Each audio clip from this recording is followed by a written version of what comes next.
often demands the death of Christianity. And to be more specific, it demands the death of Roman Christianity. So the C4 is the coherent Church of Comprehensive Christianity. It's a collective, currently has 642.4 million members, I believe. But I got to keep checking the numbers. And so so what brought this up is I was listening to a Peter Thiel speech. Peter Thiel is talking about um, Christianity, or attempting to talk about it, struggling to talk about it. And he's using a lot of philosophical jargon, etc., saying all these things that sound really nice to the Stanford community of intellectual um, irrelevance. And it was like listening to Jordan Peterson and Wes Huff and Elon Musk and some of these sorts of minds, right? Nothing wrong with them. But when these sorts of people talk about Christianity, you got to understand they're talking about Roman Christianity, literalist Christianity. There are 2 or 3 major families of Christianity, and this is never really talked about.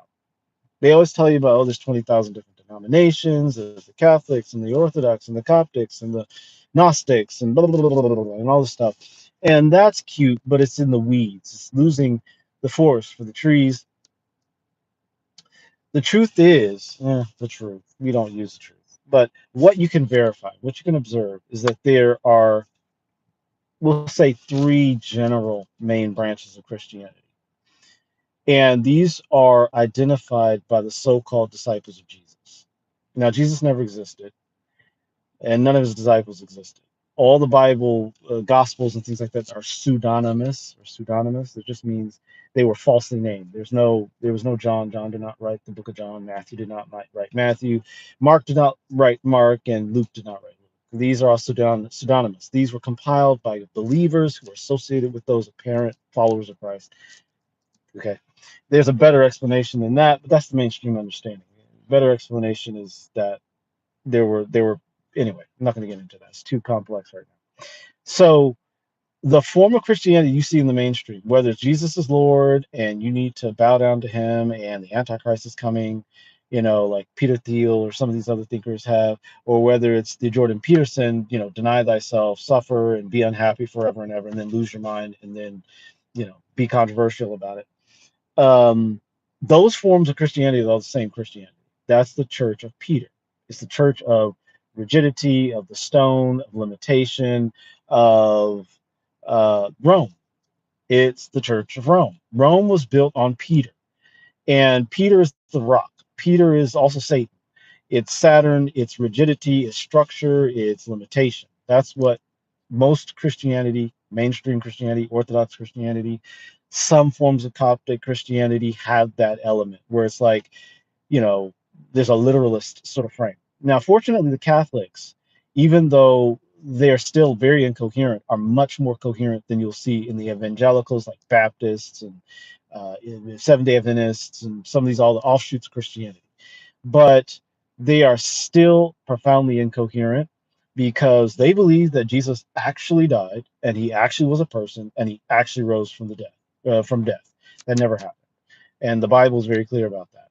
And it's hard for people to see that. Why? Because the Bible has been encapsulated through a Roman perspective.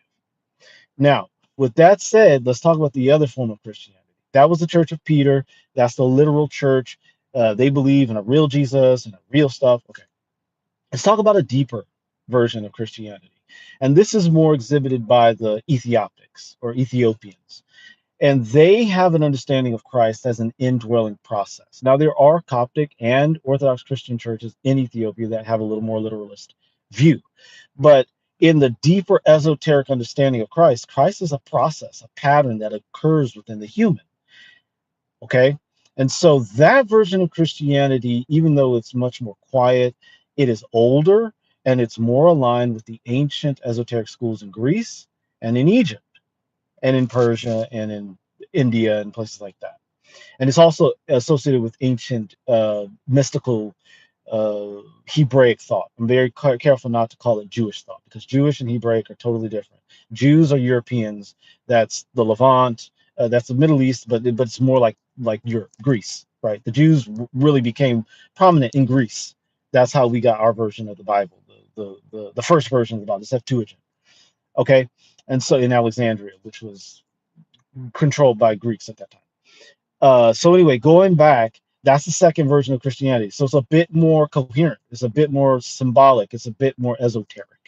Okay, and then you have the third group that are really esoteric, and that's like the Gnostics. And by the way, the Gnostics were not Christian. Gnostics were just knowledge seekers that represented a large community of knowledge seekers from all cultures. Christianity was a big part of that because a lot of Gnostics were cultivating this concept of the Christ. And this is how we tie in to the ancient esoteric schools in Egypt, in Greece, and in the pre-cataclysmic world. And so the C4 church, Apex Humanity, Apex Christianity, is about the recognition of that deeper tradition. We reject Roman Christianity, which is the majority of Christianity now, and we embrace and express a form of Christianity that is coherent. Now, why do we do this? Do we want to get rid of Roman Christianity? No, Roman Christianity is suicidal. It'll destroy itself. So Jesus is Lord, the Antichrist is coming, everything from Jesus is coming back to save us to alien disclosure. It's all the same ideology, just with different terms and different notions. You're waiting for an external savior. But in the deeper forms, like Ethiopian, Coptic, or Orthodox Christianity, the deep esoteric versions of that, and the Gnostic forms of Christianity, you have an understanding that Christ is in the mirror. It's looking through your eyes into the mirror and saying, oh, I'm this version of me. And it's going into the world and creating more coherence. So when you are able to save, if you're able to enrich a community genuinely, help, you enter a community and those children are not eating every night, they're lacking nourishment, they're not being educated, they're being physically, sexually, spiritually abused, and you enter that community and you're able to create more coherence, you're going to help to eradicate the abuse that those humans are experiencing. You're going to increase the prosperity of that community, increase the civilization of that community, and instead of savages abusing their children and doing all these things and children going to bed hungry and things like that, you're going to see more civilized human expression. That's Christianity. That's Christianity. So any human that chose that path and contributed to the elevation and the higher elevate the civilization of the human was a true Christian. And I hate to use that word true Christian, but ultimately that's what the term Christ, Christos, all that represents. It means elevation, it means anointing, activation, awakening. Okay, so that is the form of Christianity that we're talking about here. Now, we're not going to go out and tell the world about it because we don't care about the world. The world is going to destroy itself. Our intention is to be coherent enough that when we pass through this period where everything kind of redoes itself and gets destroyed, whatever, not in a crazy way, but just like, governments fall, economies crash, we're able to take places of power and leadership and then move humanity towards civilization because the earth is not civilized yet. It's a lot of activity. Let's see what's going on. All right. I'm Catholic, so you not like that? No, the Catholics are. This is toxic. TYR. The Catholics are actually the most coherent. One of the most. They are the second most coherent Roman-derived churches. But the Catholics were the basis of the distortion that led to the psychosis of uncivilized, savage humanity, as you see it now. Okay. All right. Let's see. I don't know what religion I am. Okay, that's cool. Religion's irrelevant. Religion, yeah, unknown says religion is delusional and literally preaching.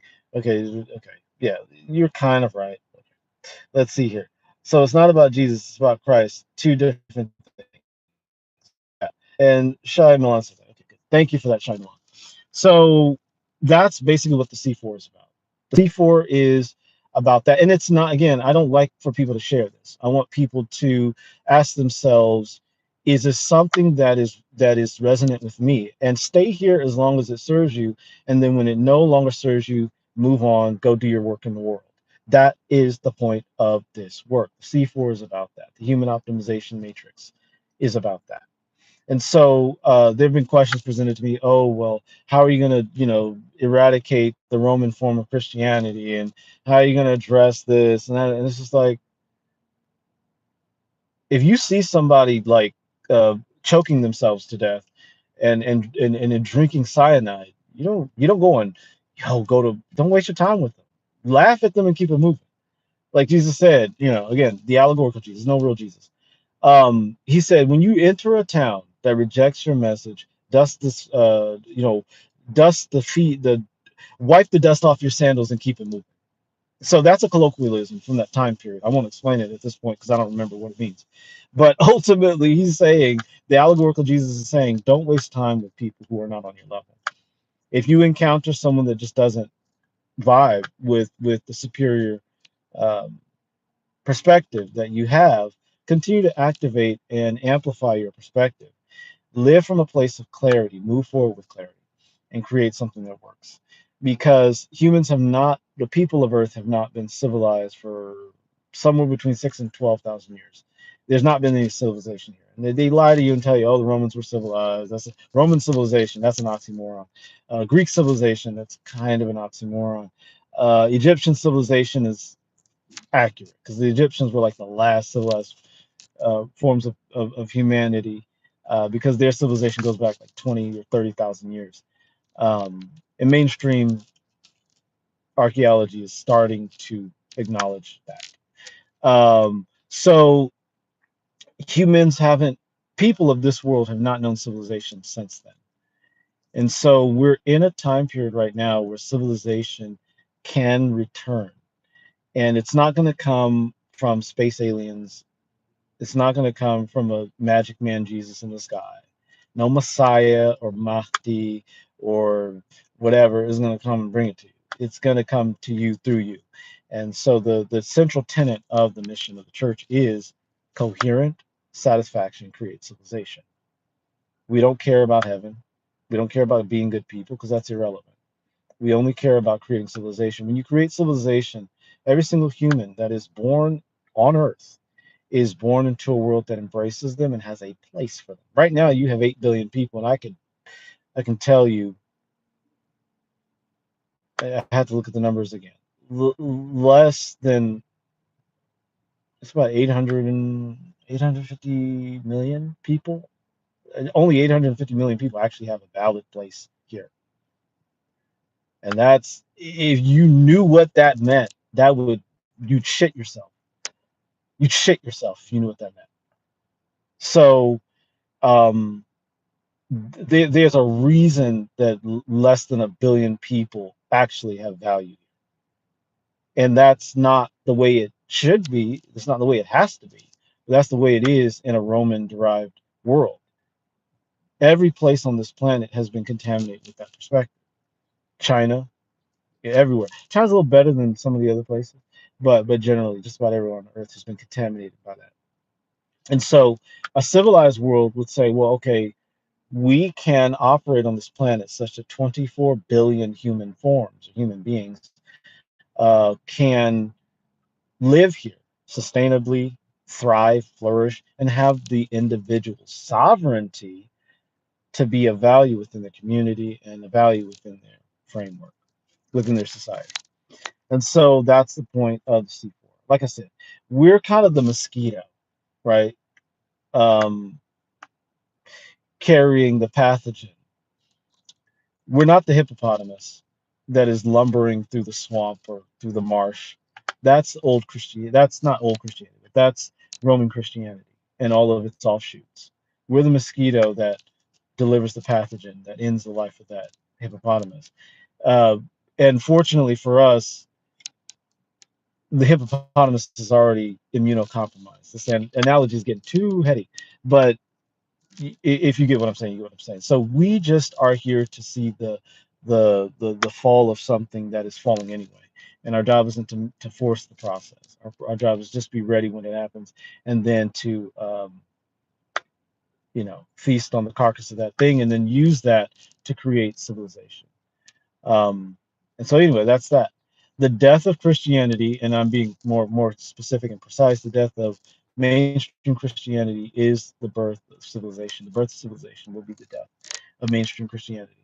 Real quick thing to say, a lot of people think that Islam and Judaism are not Christianity. Those are Christianity.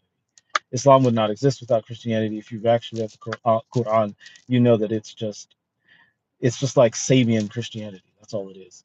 And it's more coherent than Christianity. All forms of Christianity, except for the Orthodox, Ethiopian Orthodox, and Coptic Ethiopian and Coptic Egyptian Christians are all forms of Christianity are incoherent in comparison to Islam. Islam is way more coherent because it's just more solid structure. But the Quran is not as effective as the Bible, so it's kind of a weird mess up. The Jews, as far as a faith like Judaism, did not exist. It's only 2,200 years old. Rabbinical Judaism is only 2,200 years old. So a lot of people say Judaism is 5,000 years old. No, it's not. Religion didn't exist prior to about like the late Greek period, the Greco-Roman period. That's when you start to have these enclaves of religious, like, okay, we follow this guy, and this is our guy, and so that became like a thing in like third or fourth century, before the Common Era, right before Christ, and about rabbinical Judaism is only 2,200 years old, hands down, de facto. There's no debate about that. So this idea that Judaism is 5,000 years old, no, that's not true. This is not true at all. It sounds nice. Hinduism's that old. Hinduism's actually the oldest religion on earth because that's a consistent, coherent system that has been passed down from the Vedic age until now, consistently. That's actually 5,000 years old, but Judaism's not. So anyway, Judaism, Christianity, Islam, they're all one thing. And the C4 actually integrates those things again so that they have more coherence. We have more coherence than the mainstream sort of framework. All right, so that's what I got to say about that. I got to get out there. Um, Rome Christianity is so disturbed, it's scary. Yeah, it is. It's very distorted. And that's Shai Milan. Shai Millman. Shai Millman. We are still in the mud as a lotus, but rapidly change can happen. Yes, exactly. You're absolutely right, Shai Millman. And we're also like bamboo, many years of being under the dirt, and then all of a sudden, boom, and in a week you have something 40 feet tall. That's how we operate as the C4 collective. Okay. All right. It says, I don't agree with you. I think Judaism is 3,000 plus years old. I know that's factually incorrect. Again, that's a narrative. It's not true. It's not true. Rabbinical Judaism is Judaism, and rabbinical Judaism is 2,200 years old, hands down. Christianity is, and I'm real Christian. Well, okay, excuse me. Let me be very precise here, so you can again. I don't have any truth here. Nothing I say here is truth. So just understand that you need to be able to verify what you hear here if it resonates. If what I'm saying here resonates or challenges you, go research it on your own. I do not have the truth, and I do not profess to have the truth. I don't ever want to have the truth because I don't care about the truth. Truth is irrelevant to me, and it's irrelevant to the organization. We do not care about it because it's contextual. But what you can verify is that rabbinical Judaism is 2,200 years old. That's a mainstream understanding. Prior to that, you had ideas. Prior to that, what we are calling Judaism was cultural.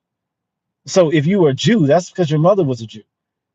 And you weren't really a Jew. You were Levantian person in Greece. So your ancestors came from what's now Judea, Syria, that area, right? And they carried this cultural frame. So you weren't practicing Judaism. You were practicing you. You were just waking up. It's like being Han Chinese. That's what it was like. So it's not a religion to be Han Chinese. That's just your ethnicity. So in ancient Greece, when the Jews were there, that was their ethnicity. It was not a religion. It was you're a Jew, and Jews worship on the Sabbath. They avoid certain foods. That's just what it was.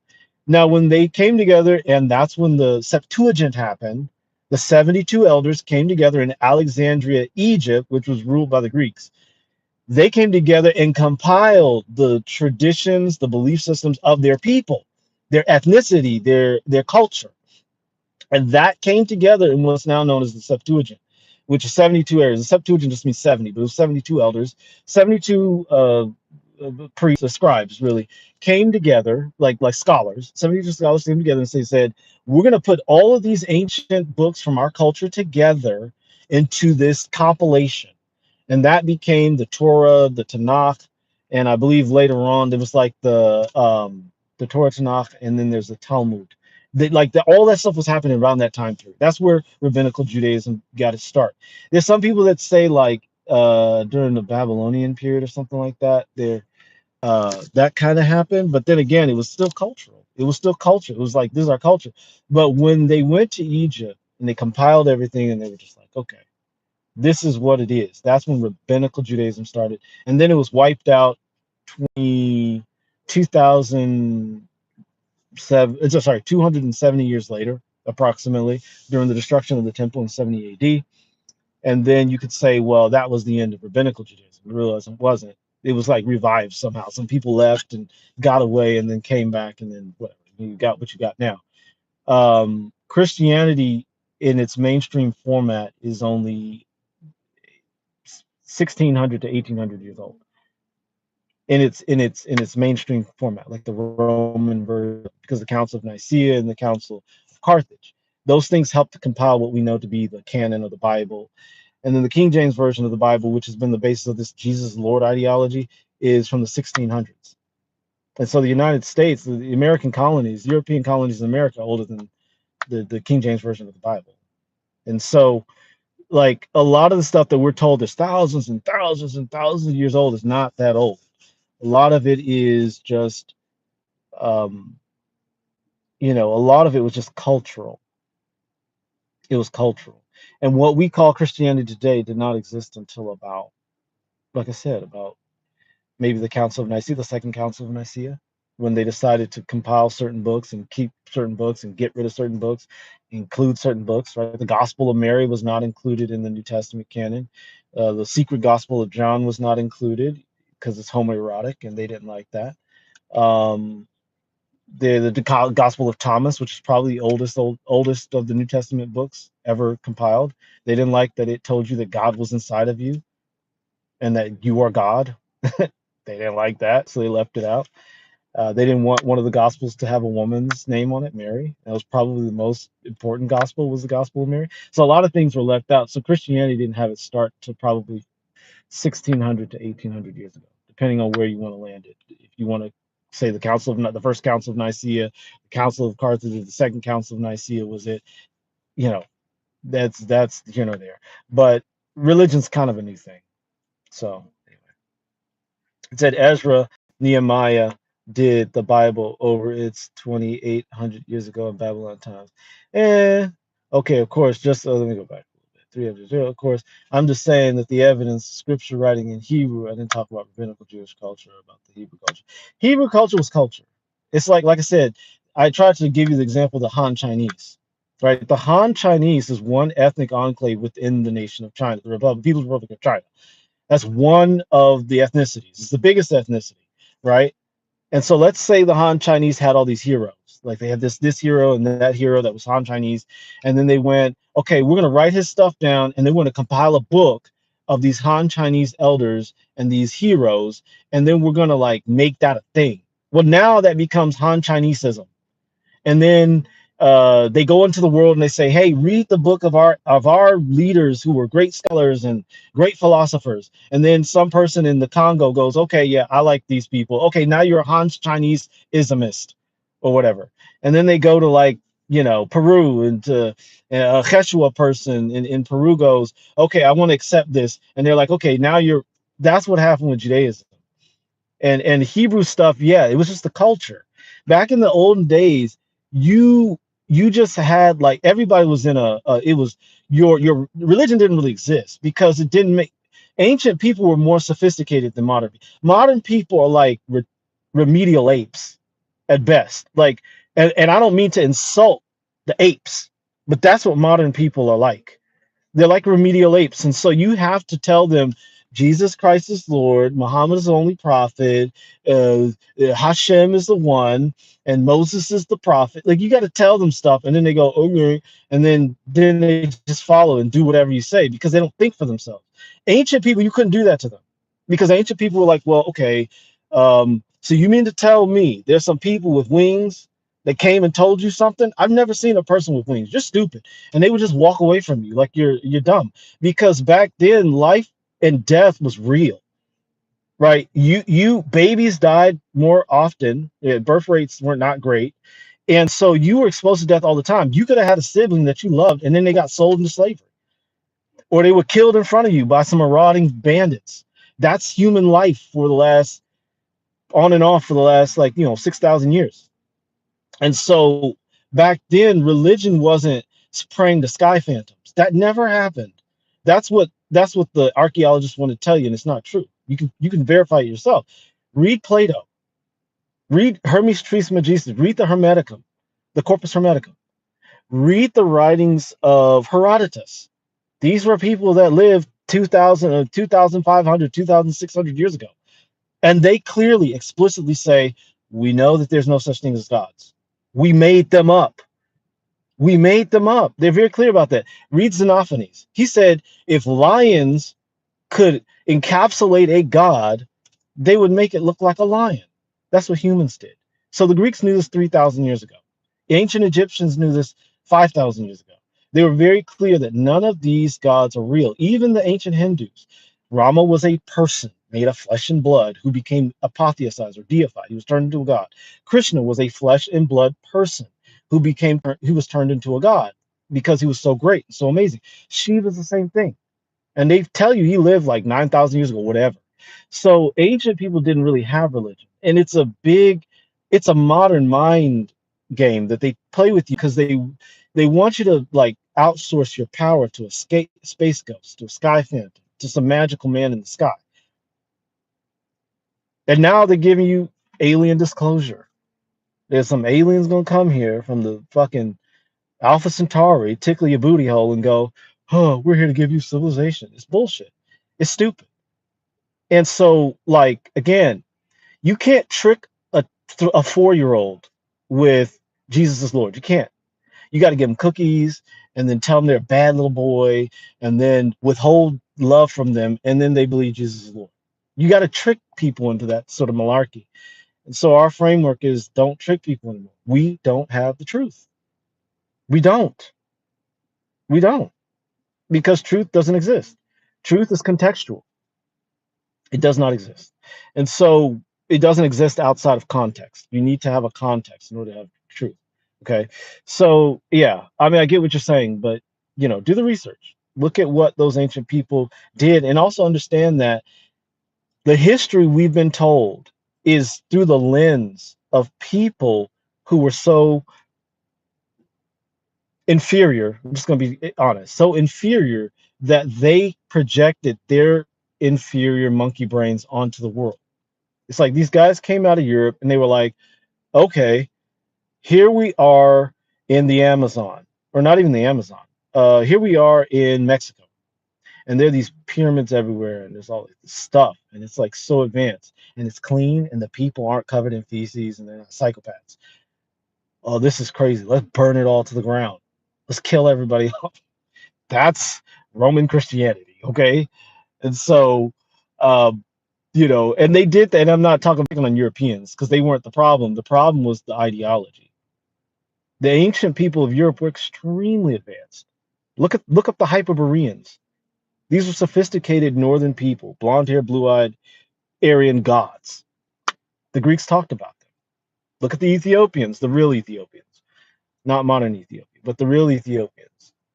These were people that lived 125 years and made mummies and had crystal tombs. All this is described by Herodotus.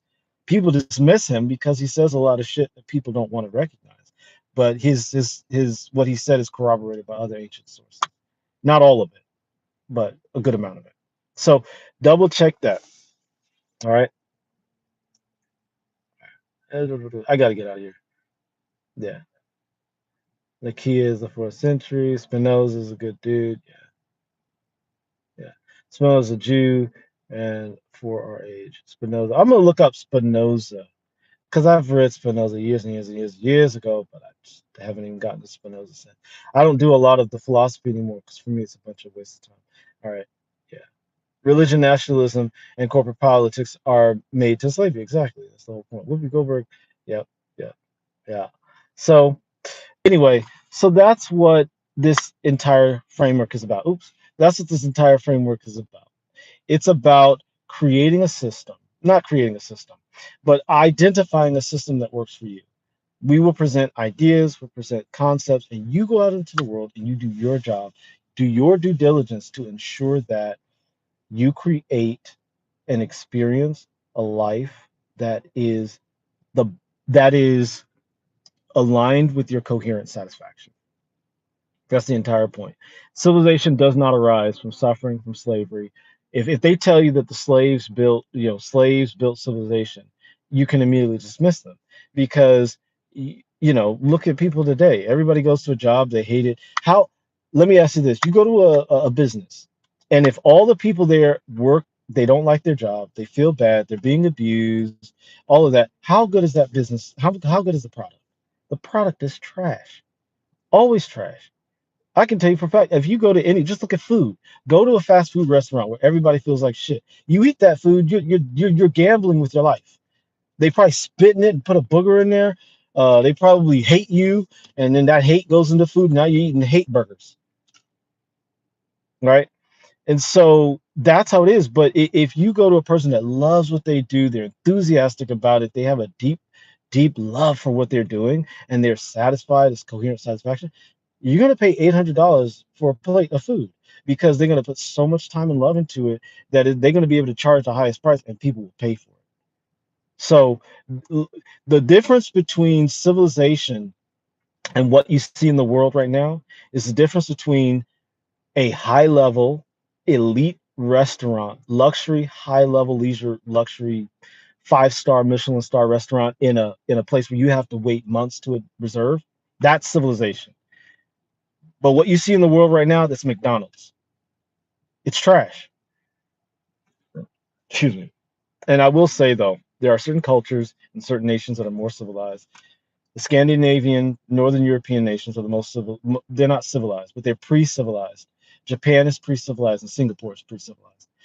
There's some indigenous tribal groups throughout, sub-Saharan world in the Americas, and certain parts of Asia, and Europe and the South Pacific that actually are civilized, but they're very small scale, and they don't have global geopolitical influence. But other than the Northern European nations, Scandinavian nations, Nordics, the Japanese, and the Singaporeans, the rest of the world is just uncivilized, civilized, or savage. And again, we have a model to demonstrate that objectively. Anyway, yeah, yeah. It's a astropsychology, science of hidden and pure intent. Yeah. So anyway, C4, this was about. I just put this video out so the information is there. If it gets good traction and good number of likes, make sure you like before I get out of here. Then I will keep it up. Otherwise, I will, continue to promote and build.